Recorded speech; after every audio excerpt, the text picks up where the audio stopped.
भारत में आके law and order बचा है या पूरी तरह से खत्म हो चुका है? जो रेपिस्ट वो जेल के बाहर घूम रहे, जो देशभक्त उनको जेल के अंदर डाला जा रहा, कोई आवाज उठा रहा उसको जेल के अंदर डाल दिया जा रहा, कोई गलत 100-200 करोड़ का मूर्ति तक बना दिया गया।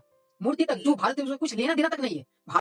नमस्ते, मैं आपसे सिर्फ एक क्वेश्चन पूछना चाहता हूँ, भारत में आके लॉ एंड ऑर्डर बचा है या पूरी तरह से खत्म हो चुका है? क्योंकि मैं जिस टॉपिक पे बात करने वाला हूँ उस टॉपिक पे सच में कोई मीडिया वाले बात नहीं कर रहे हैं, कोई मीडिया वाले बात तक नहीं कर रहे हैं। आखिर क्यों ऐसा हो रहा है भारत में? भारत में लॉ एंड ऑर्डर की धज्जियां उड़ चुकी है। जो रेपिस्ट वो जेल के बाहर घूम रहे, जो देशभक्त है उनको जेल के अंदर डाला जा रहा, कोई आवाज उठा रहा उसको जेल के अंदर डाल दिया जा रहा, कोई गलत आरोप लगा कर उसको जेल के अंदर डाल दिया जा रहा, उसे बेल तक नहीं मिल रही। मगर रेपिस्ट लोग को बेल पे बेल, बेल पे बेल, बेल पे बेल, बेल पे बेल मिलती जा रही है। मैं इस वक्त बात कर रहा हूँ कुलदीप सिंह सेंगर के बारे में। 2017 का मामला है, ये तो आपको मालूम ही होगा, जिसने एक लड़की, एक बहन के साथ इसने न जाने नौकरी के आशा देकर गलत गलत काम किए। उसकी फैमिली तक पूरी खत्म हो चुकी है इस केस के चलते।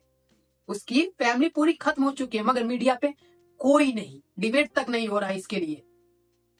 हमारे पार्लियामेंट में क्या क्या चल रहा? नेशनल एंथम के लिए डिबेट चल रहा, नेशनल एंथम के लिए डिबेट चल रहा, मगर ये रेपिस्ट लोग जेल के बाहर क्यों आ रहे हैं, इनको बेल क्यों मिल रही है, इस पे कोई डिबेट क्यों करेगा? क्यों करेगा? ये इनकी पार्टी के लोग हैं, इनमें उनका छवि खराब होगा। ऐसे लोगों को ये लोग पार्टियां बचाती है, ऐसे लोगों को टिकट दे के विधायक बनाती है, एमपी बनाती है, मगर ये लोग गलत गलत काम करके आजादी से जीते हैं। अभी कुछ दिन पहले अमरपाली में जो हादसा हुआ था, एक लड़के ने 8 लोगों पे जो रोड पे सोते हैं उन पे गाड़ी चढ़ा दिया था, उनमें से एक की मौत भी हो गई थी। आइए, निकलने के बाद क्या बोल रहा? Once more once more once more once more once more कर रहा था, उससे तक बेल मिल गई। क्या हुआ? निकिता, निकिता मेरी अंकल, अंकल, उसे तक बेल मिल गई। और वही दूसरी तरफ हमारे देशभक्त सोनम वांगचुक ना जाने देश के लिए कितने योगदान दिए, ना जाने देश के लिए कितने योगदान दिए, आर्मी लोगों के लिए कितने योगदान दिए, मगर आज क्या है, वो जेल के अंदर है। उनकी तो बातें कोई नहीं चल कर रहा भाई, उनकी कोई बातें तक नहीं कर रहा, कोई बातें तक नहीं कर रहा। मीडिया में आपने एक भी न्यूज अभी हाल फिलहाल में उनके बारे में देखा होगा तो बताइए। उन्नाव रेप केस जो कुलदीप सिंह सेंगर का न्यूज हाल फिलहाल में आपने देखा होगा तो बताइए। देखा है आपने? नहीं देखा होगा, क्योंकि भारत का लॉ एंड ऑर्डर पूरी तरह से धज्जियां उड़ चुकी है। और वही और एक टॉपिक पे मैं आपको बात करना चाहता हूँ। भारत के जो फेवरेट स्पोर्ट्स क्रिकेट है, वो ऐसे सब जानते हैं, सबकी अपनी अपनी मनचाही इच्छा होती है, सबके अपना अपना फेवरेट स्पोर्ट्स होता है, कोई दिक्कत नहीं है इसमें। आपका फेवरेट स्पोर्ट्स क्रिकेट है, फुटबॉल है, हॉकी है, बैडमिंटन में कोई भी है, उससे कोई दिक्कत नहीं है मुझे।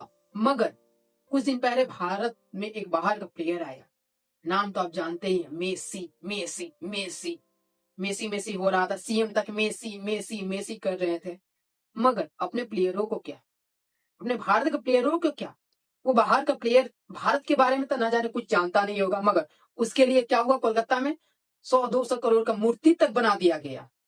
मूर्ति तक, जो भारत से कुछ लेना देना तक नहीं है, भारत को उससे कुछ लेना देना तक नहीं है, ना उससे भारत को कुछ लेना देना तक है। फिर भी उसके लिए 100-200 करोड़ तक मूर्ति बना दिया गया। देश के 4 बड़े बड़े शहरों में उसके लिए क्या हुआ, इवेंट ऑर्गेनाइज किया गया, लाखों करोड़ों रुपए उस पर खर्च किए गए, उसे पैसा देकर बुलाया गया, भारत पैसा देकर बुलाया गया। क्यों?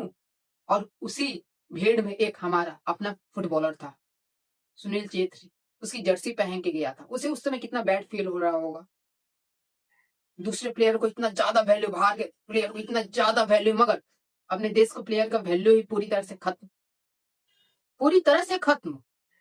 हम बोलते हैं अपने आप को तो हम गोल्ड मेडल क्यों नहीं जीतते हैं, हमारा भारत गोल्ड मेडल में इतना पीछे क्यों है, 1-2 गोल्ड मेडल आ रहे हैं, 2 सिल्वर मेडल आ रहे हैं।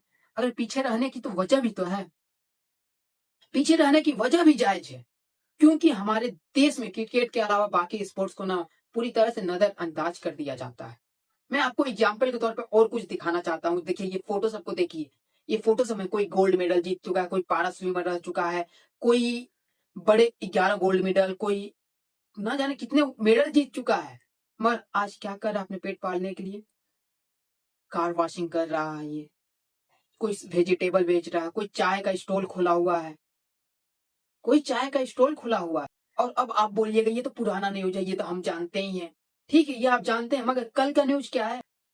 18 लड़कियां हमारी भारत की जो नेशनल लेवल के लिए जा रही थी, उनका टिकट बुक नहीं हुआ, वो कहाँ बैठ के गई? कहाँ बैठ के गई सोच सकते हो? वॉशरूम के बगल में बैठ के गई, क्योंकि टिकट कंफर्म नहीं हो पाया था। नेशनल इवेंट के लिए जा रही थी, हमारे देश का नाम रोशन करने के लिए जा रही थी, मगर जा कैसे रही थी?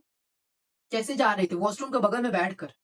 और न्यूज वाले भी ना इस पे बात नहीं करेंगे भाई, इस पे बिल्कुल बात नहीं करेंगे, बिल्कुल बात नहीं करेंगे। आपने मीडिया में भी इसका न्यूज नहीं देखा होगा, मीडिया में भी इसका न्यूज नहीं देखा होगा, क्योंकि मीडिया को सिर्फ क्रिकेट से मतलब है, मीडिया को सिर्फ पैसे को मतलब है, मीडिया को सिर्फ चातुकारिता से मतलब है, और कुछ से मतलब नहीं है, और कुछ से मतलब नहीं है। देश में इतना पॉल्यूशन भरा हुआ है, अभी इस वक्त दिल्ली में मैं हूँ, दिल्ली में पॉल्यूशन के मारे न जाने कितने हालत खराब हो चुके हैं।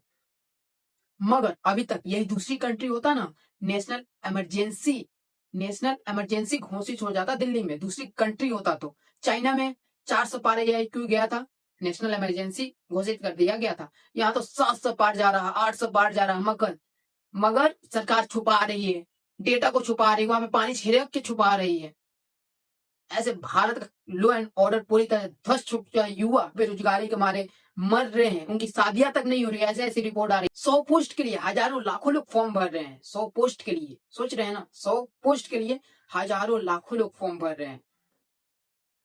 ये है हमारे भारत की हकीकत। महंगाई बोलिए मत, महंगाई तो इतनी चरम पे पहुंच गई है, तो उसका कुछ बोला नहीं जा सकता। अब आप बोलिएगा महंगाई चरम पे गई है तो हमारा इनकम भी तो बढ़ रहा। किसका इनकम बढ़ा? बड़े बड़े लोगों का सिर्फ इनकम बढ़ रहा।